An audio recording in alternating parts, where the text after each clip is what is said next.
Files வீடியோவை பார்த்துட்டு Fisher இருக்குது டாக்டர், அதுக்கு ஏதாவது சொல்லுங்கன்னு சொல்லியிருக்கீங்க.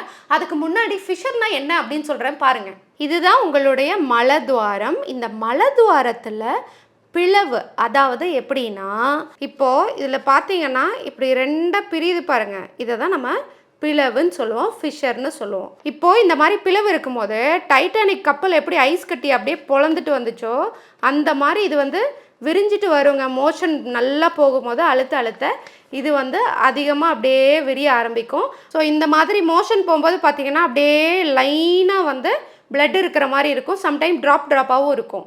இதுக்கு என்ன பண்ணுறது அப்படின்னா, நாம் அந்த இடத்த சுத்தமாக வச்சுக்கணும். இந்த பிளவு எதனால் வரும்னா, ரொம்ப ட்ரையாக இருக்கனால, இல்லை அந்த இடத்துல ஏதாவது இன்ஃபெக்ஷன், அதாவது நிறைய பேத்துக்கு வெள்ளைப்படுதல் இருக்கும். அது கிட்டத்தட்ட அந்த இடத்துல ஒழுகி அந்த மாதிரி இருக்கும்.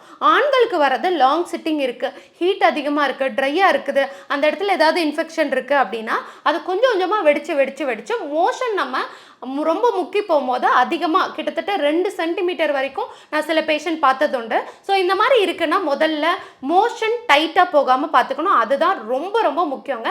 ஏன்னா மோஷன் டெய்லியும் போகும்போது டைட்டாக போயிட்டே இருந்துச்சுன்னா அதிகமாக அது விரிஞ்சிட்டே வரும். அதை ஃபஸ்ட்டு நம்ம கண்ட்ரோல் பண்ணிக்கணும். அதை கண்ட்ரோல் பண்ணுறதுக்கு நம்ம துத்தி இலை எடுக்கலாம், கடுக்கப்பொடி எடுக்கலாம், பழ வகைகள் நிறையா சாப்பிட்லாம், தண்ணி நிறையா குடிக்கலாம். இது எல்லாம் மீறி சரியாகலைன்னா கண்டிப்பாக டாக்டரை பார்த்து கன்சல்ட் பண்ணிக்கிறது தான் பெட்டர். அதுக்கப்புறம் அந்த இடத்துல டெய்லியும் சின்ன பிளவாக இருந்துச்சுன்னா தினம் தேங்காய் எண்ணெய் அப்ளிகேஷன் பண்ணுறது.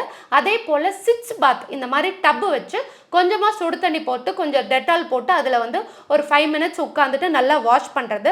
அது மட்டும் இல்லாமல் இதை பண்ணி முடிச்சதுக்கப்புறம் காட்டன் வச்சு நல்லா தொடச்சி அந்த இடத்த க்ளீனாக ஹைஜீனாக வச்சுக்கணும். இதெல்லாம் பண்ணிட்ட டாக்டர் இருந்தாலும் சரியாகலை அப்படின்னா கீழே இருக்க நம்பருக்கு காண்டாக்ட் பண்ணுங்கள். இதை கம்ப்ளீட்டாக ரெக்கவரி பண்ணிடலாம். திரும்ப இந்த பிரச்சனை வராமலும் பார்த்துக்க முடியும்.